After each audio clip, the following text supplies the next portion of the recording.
Hola amigas y amigos, muy buenas tardes.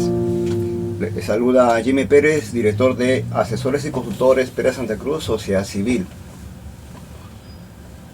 Como ustedes tienen conocimiento, nosotros venimos desarrollando una serie de videos. ¿Cuál es el propósito fundamental? ¿Cuál es la esencia? Simplemente de tratar de inquietar la inquietud intelectual de los ciudadanos. Nuestro objetivo es tratar de entender cómo funcionan las cosas, la vida, la sociedad, todo en una forma más sencilla.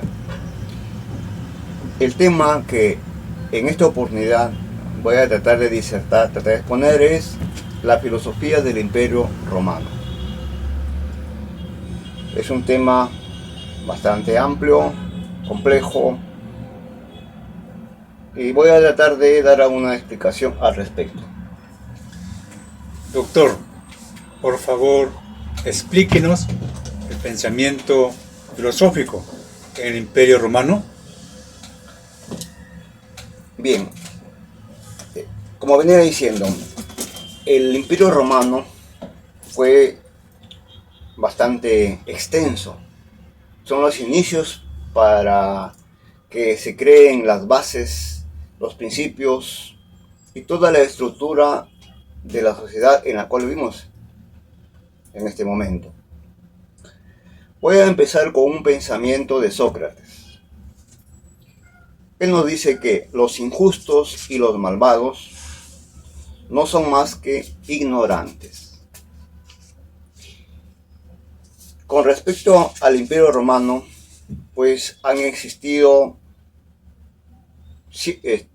una decena de emperadores en todo el imperio que se vivió en esos años. Hay que tener en cuenta que el Imperio Romano han existido muchísimas guerras sociales, han habido rebeliones, han habido traiciones, y que han existido pensadores de diferentes condiciones, de diferentes formas de ver las cosas, y ubicándonos que pues ha existido diversas escuelas filosóficas, etc.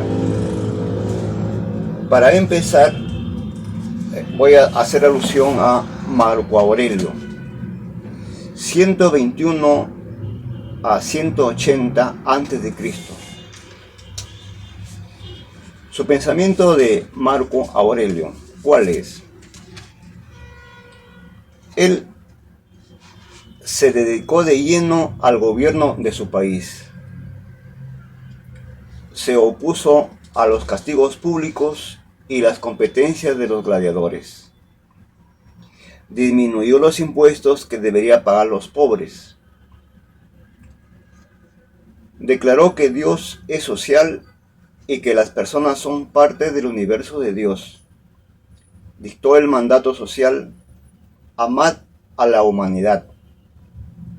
El buen ciudadano hace el bien por el ejemplo que difunde. Si nos damos cuenta, su filosofía es bastante humanista, justo. Un acontecimiento de un emperador, de un filósofo que debemos tomarlo como guía, como ejemplo, para avanzar y vivir armónicamente como ciudadanos.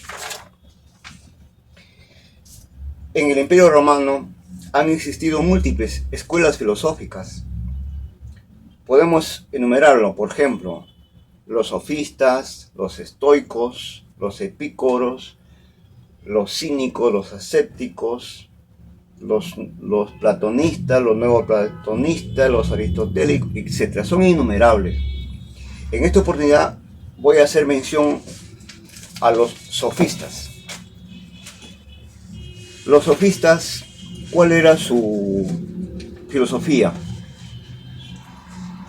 La filosofía de ellos era que enseñaban a los jóvenes en las plazas públicas cuáles deben ser las técnicas de la persuasión,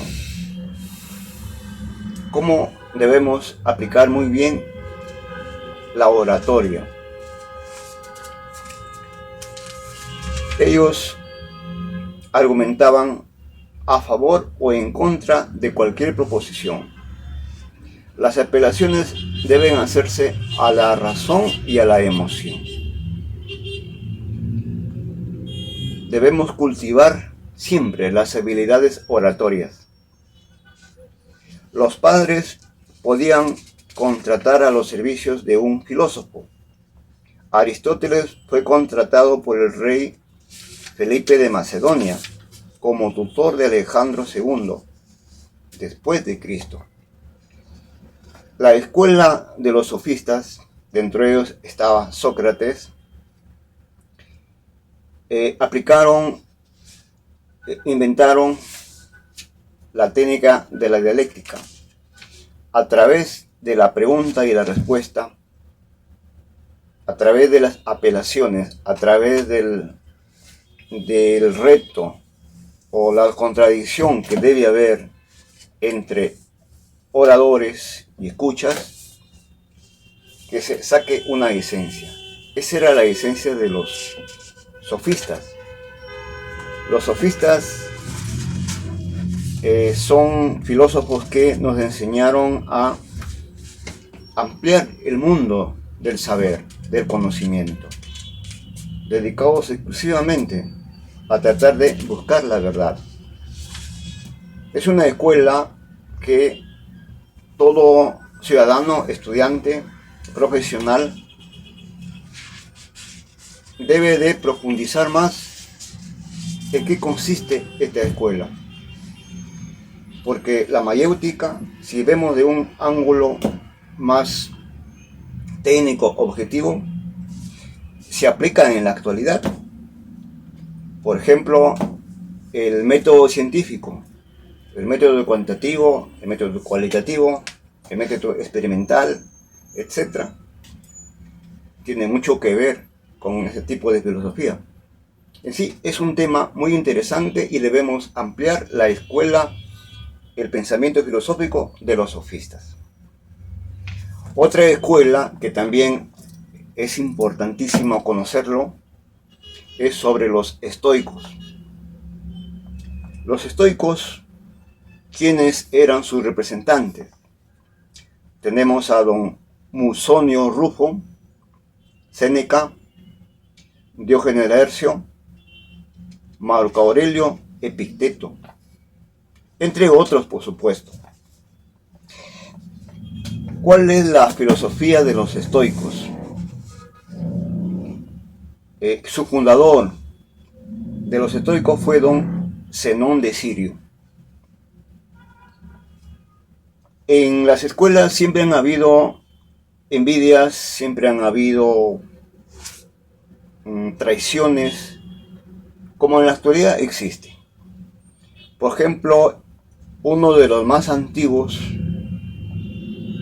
filósofos era Pokémon.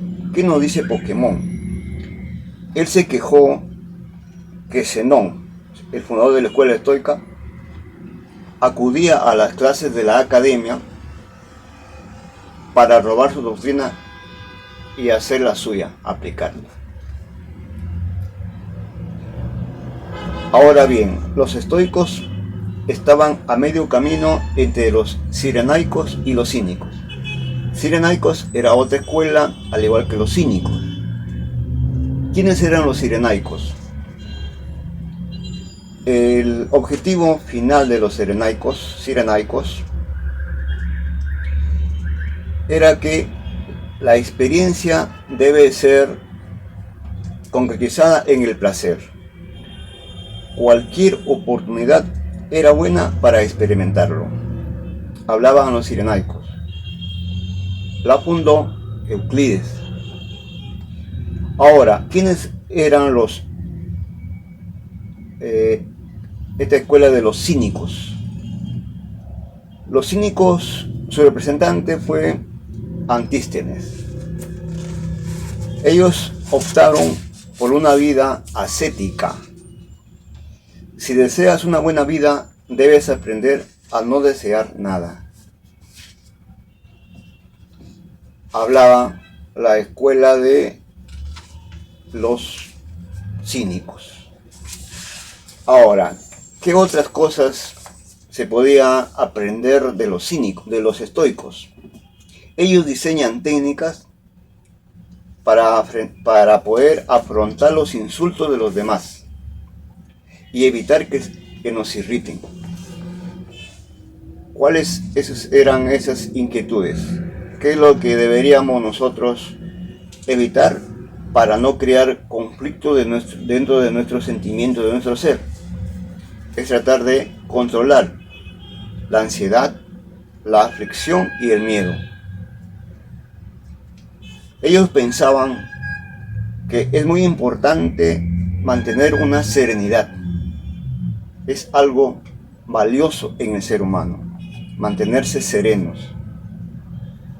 Los estoicos rechazaron, no creían en la inmortalidad del alma, como lo planteaba Platón, Sócrates, etc.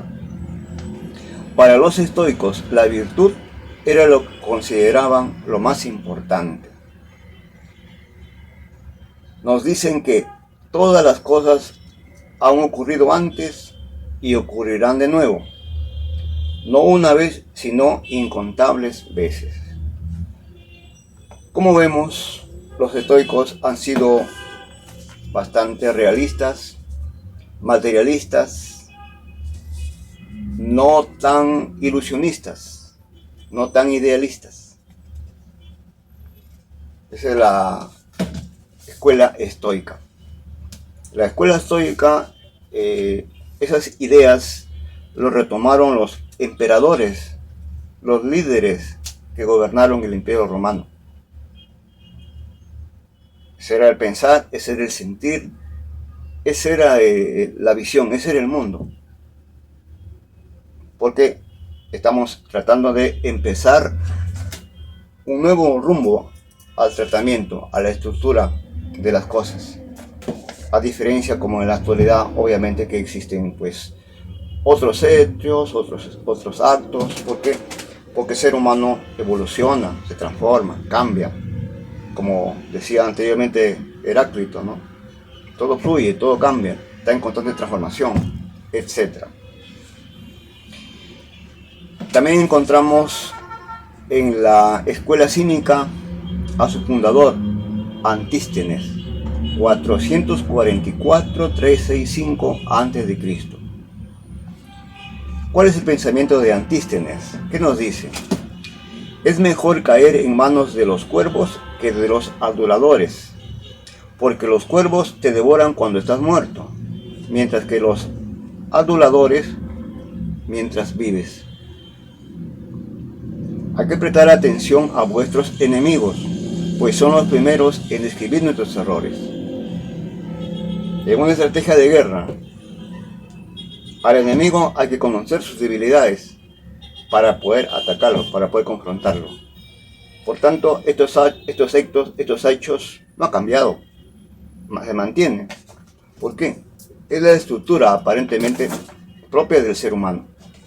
Por eso la inquietud de tratar de filosofar sobre el pensamiento, sobre la forma como los seres antepasados se han preocupado. Y también, como en la actualidad, nos preocupamos y seguiremos nos preocupando, porque eso es el sentir de la vida, de las cosas. Don Zenón de Sitio, otro de los grandes filósofos, nos dice: no cree que debe haber templos para los dioses. No habrá necesidad de construir templos, porque un templo no ha de ser una cosa de gran mérito o algo santo. Nada puede ser de gran mérito o santo cuando es obra de unos arquitectos. En ese entonces no existían los templos, los palacios. Entonces, pero ya habían nociones. Los arquitectos, como el ser humano es inquieto, en toda la vida siempre de una u otra manera es tratar de mejorar. cambiar. El ser humano tiene esa misión, esa es la esencia que lo caracteriza, de tratar de superarse. Tenemos otro autor, también fue muy importante en el Imperio Romano, me refiero a don Marco Tulio Cicerón. Cicerón inició su vida en el año 106 a.C. y murió en el año 43 a.C. Cicerón recomienda 6 errores en que el ser humano no debe cometerlo. ¿Cuáles son? No dice, la ilusión de que las ganancias personales se consiguen aplastando a los demás. Es como el anterior pensamiento, en el anterior video, un autor decía, el pez grande siempre se lo come al pez chico. Tienen una relación. 2. La tendencia a preocuparse por las cosas que no se pueden cambiar y corregir. Pues hay que ser realistas. Insistir en que una cosa es imposible porque no podemos conseguirla. No querer prescindir de preocupaciones banales. Rechazar el desarrollo y el perfeccionamiento de la mente. No adquiere el hábito de leer y estudiar. Intentar obligar a los demás a creer y vivir como nosotros. Marco Tulio Cicerón fue un hombre muy justo. Civilizó a la humanidad.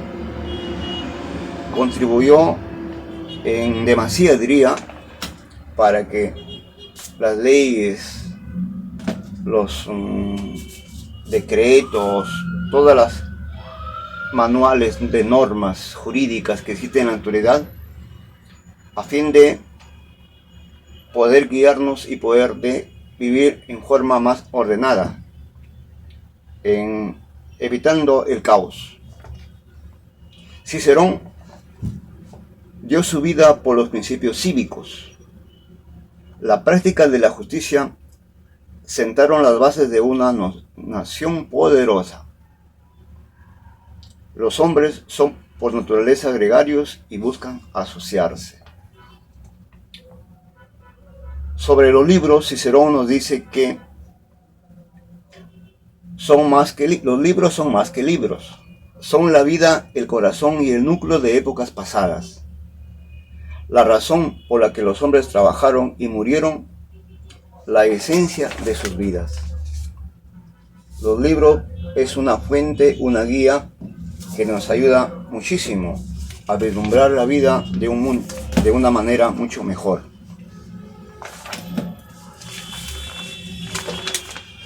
Encontramos otro de los grandes filósofos y consideramos a Séneca.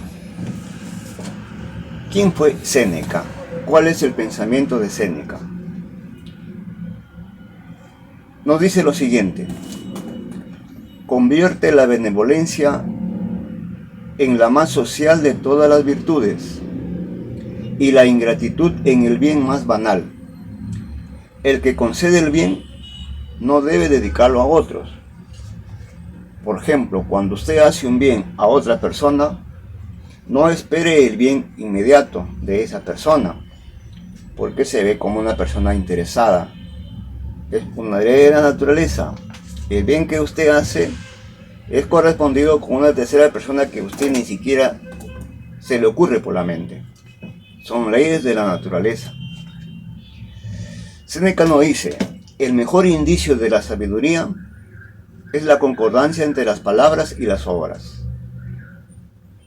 Conforme se piensa, conforme se actúa, de acuerdo a la madurez intelectual, de acuerdo a la sabiduría, pues hay que contrastarlo en los hechos. Como alguien diría, no debemos cometer los errores que hacen los políticos fanfarrones. Prometen cosas y luego no la cumplen. Eso hay que evitarlo.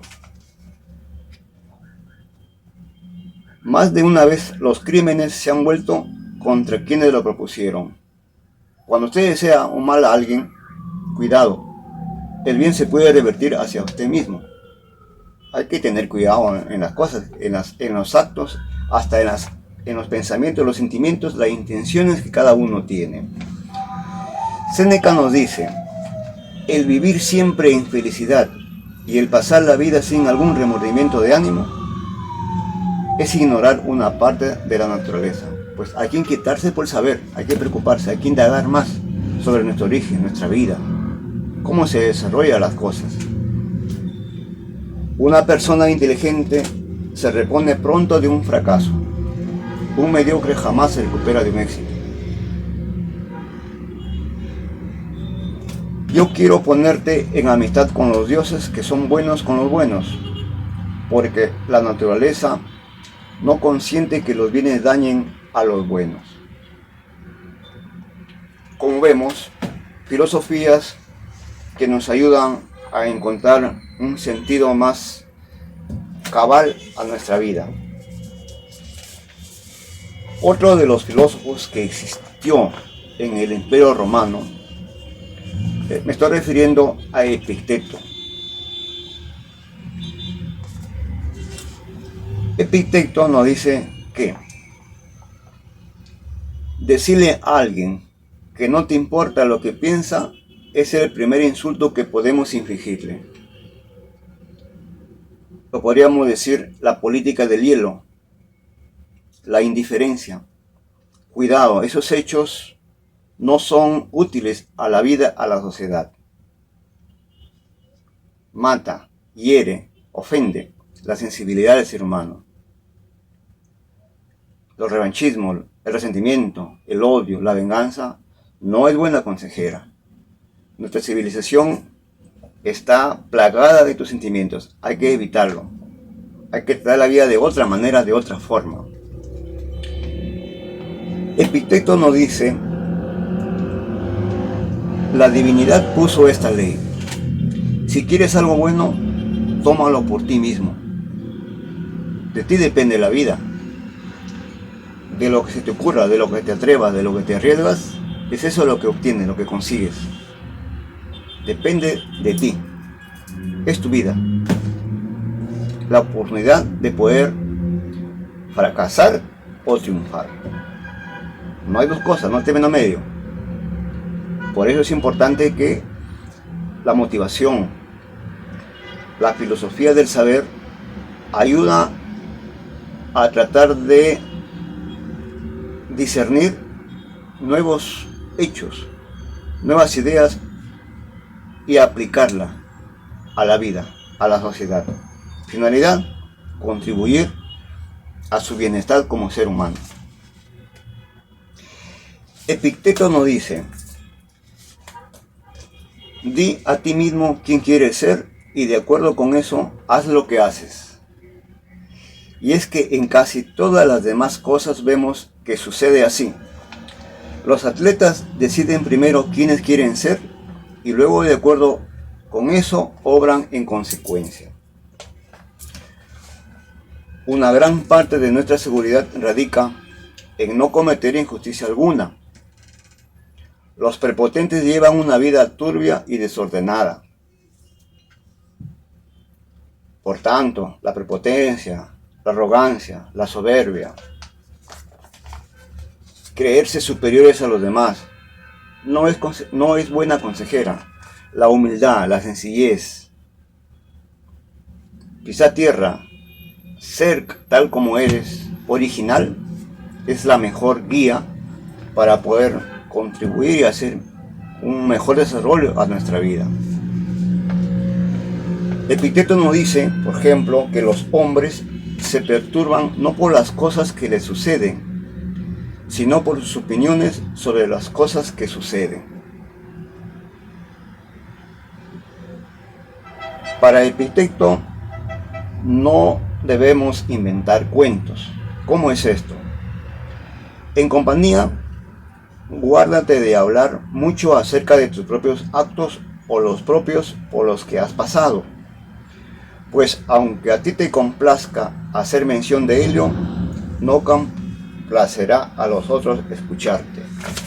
Por ejemplo, cuando muchas personas egoístas, ególatras, muchas veces quieren tratar de ser diferentes a los demás, que los escuche, pero en cierto sentido al que está escuchándote no le importa, porque es tu vida, no es la de él o de otras personas. Por eso hay que tener mucho cuidado cuando estamos en un grupo exponiendo alguna idea que tú no sabes, que no te quieren escuchar y tú la impones. Eso es delicado. Por eso que el entendimiento, el conocimiento, el tratar de comprender la filosofía de la vida es fundamental para el desarrollo de nuestra personalidad, para la estructura de nuestra esencia, de nuestra vida, de nuestra realidad. Epicteto nos dice que la cosa más difícil es conocernos a nosotros mismos. La cosa más fácil es hablar de los demás. De ti mismo, quien quiere ser y de acuerdo con eso, haz lo que haces. Y es que en casi todas las demás cosas vemos que sucede así. Los atletas deciden primero quiénes quieren ser y luego de acuerdo con eso obran en consecuencia.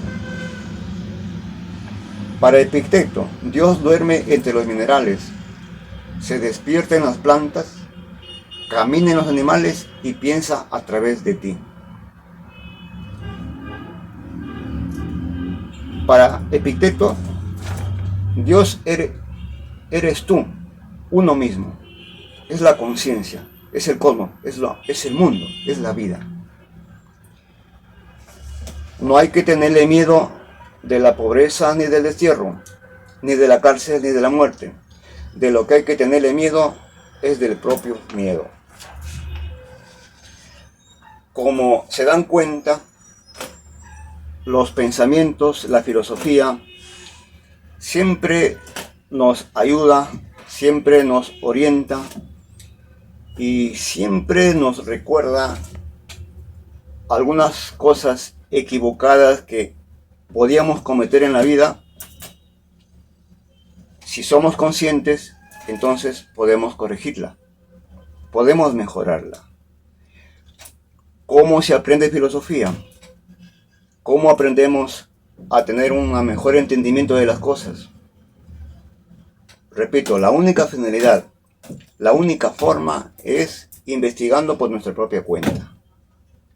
Hay que ser autodidactas, pues hay que inquietarse, exigirse hacia sí mismo para poder tratar de aprender y también transferir, comunicar, tratar de ayudar a que los demás también aprendan a descubrir la esencia de las cosas, el mundo del saber. Hay que aprender de los filósofos, de los grandes, de los sabios. Ellos nos ayudarán siempre a tratar de ver la vida de una forma más ordenada, de una forma más clara, transparente, decente. Esa es la filosofía, esa es la inquietud por la cual, desde mi punto de vista, trato de transmitir dentro de mis limitaciones, dentro de mis inquietudes y contribuir y poder vivir en una sociedad más justa, más equilibrada y así sucesivamente buscando un mejor porvenir. Tratar de trascender nuestra vida del presente al futuro y hacer siempre la vida, hacer siempre de la filosofía, de las cosas, algo mejor. Pues bien amigos, espero que sirva de alguna utilidad estas reflexiones. Por mi parte será hasta otra oportunidad. Muchísimas gracias.